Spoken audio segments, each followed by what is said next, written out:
బంగారంతో పోటీ పడుతున్న తెలియా భోలా ఫిష్ కేజీ జస్ట్ 30,000 మాత్రమే. ఈ చేపలు సంవత్సరానికి 2 లేదా 3 మాత్రమే వలలో పడతాయి.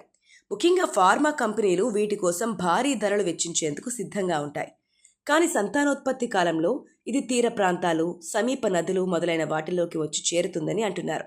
ఈ జాతి చేపలు బెంగాల్ తీరంలో లభించే అరుదైన తెలియాభోలా చేపకు మార్కెట్లో భారీ డిమాండ్ ఉంది. తెలియాభోలా చేప సాధారణంగా సముద్రంలో కనిపిస్తోంది. బంగారు రంగులో కనిపించే ఈ చేప ఖరీదు కూడా బంగారంతో పోటీ పడుతోంది. వీటిని గోల్డ్ లేదా బ్లాక్ స్పాటెడ్ క్రోరర్ అని కూడా పిలుస్తారు. 2022లో 55 కిలోల చేప ఏకంగా 13 లక్షలకు అమ్ముడిపోయింది. ఇటీవల ఒడిశాలోని బాలాసోర్కు చెందిన ఒక మత్స్యకారుడికి ఏకంగా 29 తెలియాభోలా చేపలు ఒకేసారి పడ్డాయి. ఒక్కో చేప 20 కిలోలకు పైగా బరువు ఉందని తెలిసింది. దీంతో అతని జీవితం ఒక్కసారిగా మారిపోయింది. లోతైన సముద్రంలో లభించే ఈ చేప లక్షల రూపాయల విలువైంది.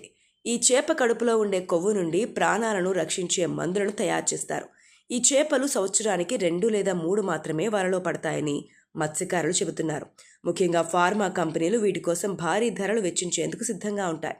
కానీ సంతానోత్పత్తి కాలంలో ఇది తీర ప్రాంతాలు, సమీప నదులు మొదలైన వాటిల్లోకి వచ్చి చేరుతుందని అంటున్నారు. ఈ జాతి చేపలు సంవత్సరానికి 2 నుండి 3 మాత్రమే దొరుకుతూ ఉంటాయని జాలర్లు చెబుతున్నారు. కాబట్టి ఈ చేపను పట్టే మత్స్యకారులకు ఒకేసారి కాసుల వర్షం కురుస్తుందని వ్యాపారులు అంటున్నారు.